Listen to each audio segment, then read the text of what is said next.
അങ്ങനെ 3 മാസത്തെ ഒമാൻ ജീവിതത്തിന് ശേഷം തിരിച്ച് നാട്ടിലേക്ക് കേട്ടോ. രണ്ടാൾക്കും നല്ല വിഷമമുണ്ട്. ഞാൻ തിരിച്ച് നാട്ടിലേക്ക് വരികയാണ്.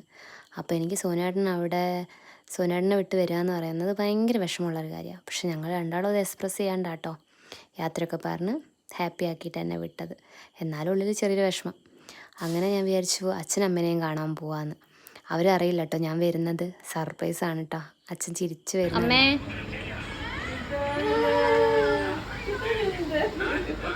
അപ്പം അമ്മേൻ്റെ എക്സ്പ്രഷനൊക്കെ കഴിഞ്ഞ് പിന്നെ സഞ്ജുവേട്ടൻ പറഞ്ഞാൽ നമ്മൾ ചായ കുടിക്കാൻ പോവാന്ന്. അങ്ങനെ ഞങ്ങൾ രണ്ടാളും കൂടി ചായസിൽ പോയിട്ട് ഞങ്ങൾ പഴംപൊരിയും ചായ എല്ലാം കുടിച്ചു. പിന്നെ രാവിലെ വന്നതാ. ഇതിനോടും പറഞ്ഞിട്ടില്ലായിരുന്നു കേട്ടോ വരുന്നതൊന്നും.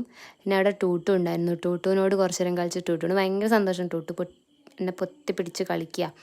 പിന്നെ എൻ്റെ കുറച്ച് ബുക്സ് കയ്യിലുണ്ടായിരുന്നു ലൈബ്രറിയിലൊക്കെ കൊടുക്കാൻ വേണ്ടിയിട്ട്. നാട്ടിലില്ലായിരുന്നല്ലോ. അപ്പം ഞാൻ പറഞ്ഞതാണ് നമ്മൾ ലൈബ്രറിയിലൊന്ന് പോവുക, സാധനം ബുക്സൊക്കെ കൊടുത്തിട്ട് വരാം. ഇതൊക്കെ ഞാൻ വായിച്ച ബുക്സാട്ടോ. ഞായറാഴ്ച ഞങ്ങൾക്ക് ഇങ്ങനെ നടക്കുന്നത് പതിവുണ്ട് കേട്ടോ. അങ്ങനെ ഞങ്ങൾ ബുക്ക് കൊടുക്കാൻ വേണ്ടി പോയി.